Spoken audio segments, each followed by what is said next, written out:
Gentlemen, thank you both very much for talking to us today. It's a real honour. Pleasure. Firstly, are you surprised at just how successful this show has been? Because it's been played to millions and millions of people and it's sold loads. It is incredible. It's a kind of miracle, I have to say. It's still on there. It's packed every night after 7 years in London. And, it's not accident. We work hard on it, and we have a fantastic team who work incredibly hard on it, constantly, internally and externally on the show. And Roger's going to tell you... we get the reports. What the figures are. Oh, okay. We keep right on top of it, and apart from people losing items of clothing, they... fantastic responsive audience throughout, huge cheers and much laughter over the tremendous standing ovation at the end. And that was last Saturday night. So, it's great. You know. Does it make you feel proud? It very much does. Very proud, yeah. Yeah, it's a wonderful team, and it always makes me quite emotional to go. I go quite a lot still, we both do. And it's very much kept up to scratch. I mean, Ben is a fantastic father figure to it. He goes in a lot, and there's a lot of updating goes on. We as musical directors do a bit of updating as well, so it's very fresh. It stays very alive, the show, and we have a fantastic cast, fantastic band, and we now have a whole new cast and a whole new band for this tour. We're all handpicked by our good selves, with a little help from our friends. Absolutely, yeah. And, was it Ben's idea or your idea or both, all three of you together? You all sit down in a pub and went, "We should do a musical," and then somebody laughed and said, "What a stupid idea," and then suddenly it happened. Was it like that? No, it wasn't like that. Really, it was... Okay, fair enough. How was it? It's sort of like that. Well, we wanted to do something that would work, but it had to be on our terms. And we couldn't find the right scriptwriter. And we suddenly realised we really needed an English scriptwriter with a great sense of humour. Because I think, Queen is a lot of it is all about having a bit of a sense of humour.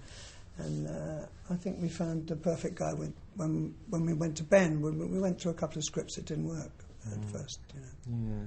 But did you not, and I have to ask this, because when you guys were younger and running around and filling stadiums with 200,000 people, etc., etc., if somebody had come up to you and said, "Oh, do a musical," you'd have probably just laughed at them and kicked them out of the room, wouldn't you? Correct, yeah. Yeah, we didn't like musicals. It's true to say that. I think things have changed a bit. We've managed to change the whole scene a bit as well, which is great, and I think musicals have embraced us in a sense, which is wonderful. I know people now come to our auditions knowing what we want, which is something much more rock and roll, obviously, than you'd want for My Fair Lady.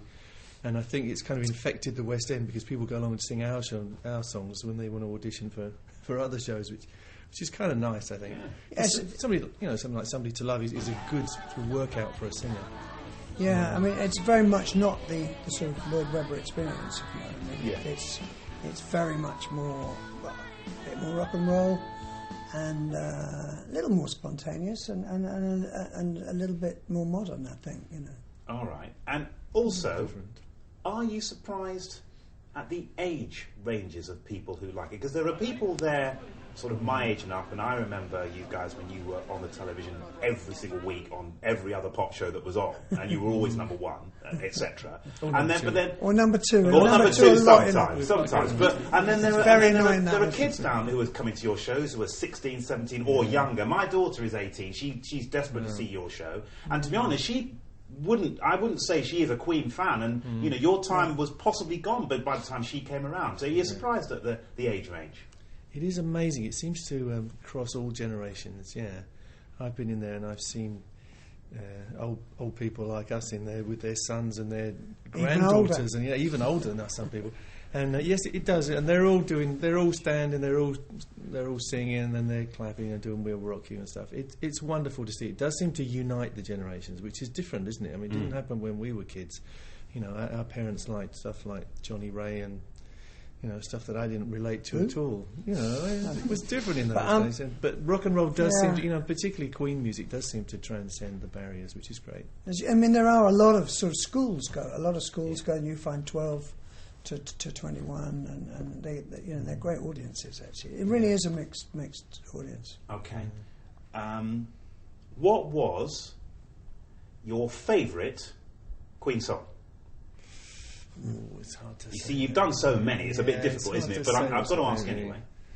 It's a hard one, really. I think when you're on stage, you like the dead certs, really. We have some big guns, which we always used to do at the end of the show. I don't know if we do it anymore. Will we do it anymore, Rog?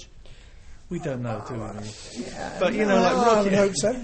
like Rocky and Champions, you know when you launch into that, or Bohemian Rhapsody, that it's going to connect. And even if it's not the best night in the world, sometimes you get problems. Those are always going to happen, and you're always going to get across. But I don't know what my favourite Queen song is, really. I don't know. I'm very fond of Under Pressure. But there's a whole raft of them that I'm very proud of. Okay, and then the flip question, obviously, which was the one you used to, when you say, right, we're going to do that one, you'll go... Well, we don't do those ones anymore. You don't do those? You don't do those There's at plenty all? of them, though. Yeah, There are a few, for example. No, we don't do the ABBA material anymore. Not that there's anything wrong with ABBA. We don't do Delilah, the one about Fred's cat. And no, we better not go here. You're not going to go here. It's All right, make then. big Fair trouble. enough. Yeah. All right, fair enough. And there's something else I wanted to ask, which is, when Bohemian Rhapsody was number one, for the first 2 or 3 weeks, it was fine, boys. It was fine. Yeah. Okay. No, we got bored with it. I was going to say, did you get bored? Because I kind of got a bit bored because it was on all the time.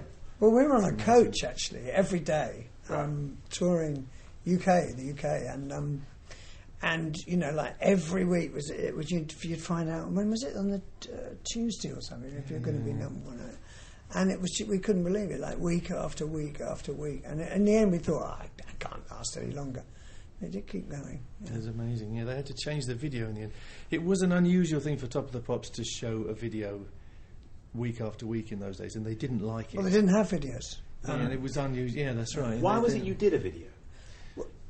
Good question. Yeah, for various reasons. I mean, partly because we were going to be on tour, so we knew we wouldn't be available to go in and play. Partly because we didn't really want to go in and sort of try and attempt Bohemian Rhapsody. I mean, it was all miming in those days. Yeah, we used to dread the Top of the Pops experience. So stand on those little podiums and try to play Top of the Pops, doing Rhapsody would look very strange. So it was a nice way of us sort of distancing it, I suppose, but at the same time getting the exposure. You needed it to be on TV, that all-important programme, which was a horrible experience. You spent all day waiting around in a very small dressing room to go and pretend to play. And it was pretty crap, to be honest.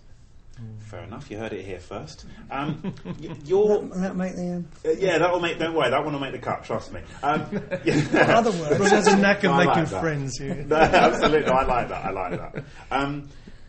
The show is it's a pop at. It seems, from judging by the blurb, it's a pop at manufactured pop music, isn't it? It's about going back to rock. And the way that the whole world is becoming manufactured and homogenised. Yeah. Are you guys into any of the manufactured pop that we're seeing out at the moment? No, absolutely not. Big no, then. It's a no. From me, yeah, but it's a big no, Simon.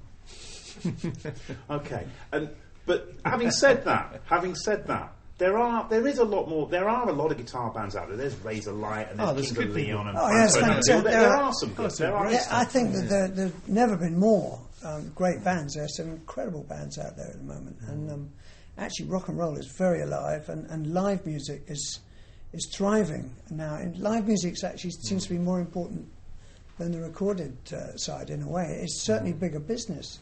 Yeah. And I think that's fantastic. And we have a lot of great bands. I mean, like Elbow just... wow, what a breath of fresh air. Fantastic, great songs, great. Yeah. When was it you guys first realised that you had something special? When was it, you'd been practicing in the garage or wherever it was, you'd done what you did. When was it you suddenly thought, hey, we might have something here? I think everybody, if you're going to go into this business, it's absolutely vital that you think you must have something special. Otherwise, what are you doing in it, So I think probably right from the beginning. Yeah, I think we had an insane confidence right from the beginning. I was going to say, do you think you need to be a bit arrogant about it? Do you think you need to think, I'm believe. brilliant, I'm great? I think you have to believe in what you have to offer. Yeah, we thought we were something that no one else had ever experienced before, didn't we? Yeah, you can only be truly modest if you are a true genius, and which we're not, unfortunately. We're just sort of close. Okay.